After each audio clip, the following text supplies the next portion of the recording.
তোমরা নিশ্চয়ই এটা জানো না যে কড়াইতে যদি ঘি দিয়ে কিছুটা কাজু বাদামকে আমরা গোল্ডেন ব্রাউন করে ভেজে নেই এবং সেই একই ঘিতে কিছুটা পরিমাণে সিমাই দিয়ে দেই এবং সেটাকে ভালো করে ভেজে নেই, তাহলে আমরা এত সুন্দর একটা সিমাইয়ের রেসিপি পেতে পারবো। তো সিমাইটা ভালো করে ভাজা হয়ে গেলে তাতে অ্যাড করছি দুধ, আর এটা হচ্ছে মেন ইনগ্রিডিয়েন্টস, এটা হচ্ছে সাবুদানার বল। আমি সাবুদানাকে কিছুক্ষণ ভিজিয়ে রেখেছিলাম, তারপর ওটাকে ম্যাশ করে ছোট ছোট বলের আকার দিয়ে ফুটন্ত দুধের মধ্যে ছেড়ে দিয়েছি। এটা সিমাই যতক্ষণ বয়েল হবে আর সাবুদানার বলগুলোও ততক্ষণে বয়েল হয়ে যাবে।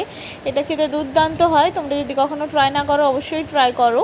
আর এখানে আমি বাতাসা দিয়েছিলাম, এখানে আমি 10টা থেকে 12টা পরিমাণে বাতাসা দিয়েছিলাম, ওটা স্কিপ হয়ে গেছে। তারপর এখানে অ্যাড করেছি মিল্ক পাউডার। এটা দুধের গাঢ়ত্ব বাড়িয়ে দিলে পায়েসটা খেতে বেশি সুন্দর হয়। মোটামুটি আমাদের পায়েস একদম রেডি হয়ে গেছে। যখন প্রপার কুক হয়ে যাবে তখন আগে থেকে ভেজে রাখা কাজু বাদাম দিয়ে সামান্য ঘি দিয়ে এটা নামিয়ে গরম গরম পরিবেশন করুন। জাস্ট খেতে দুর্দান্ত হয়। Thanks for watching. ভালো লাগলে অবশ্যই বাড়িতে বানান এবং কমেন্ট করে জানাতে ভুলবেন না। Thanks for watching. Bye bye.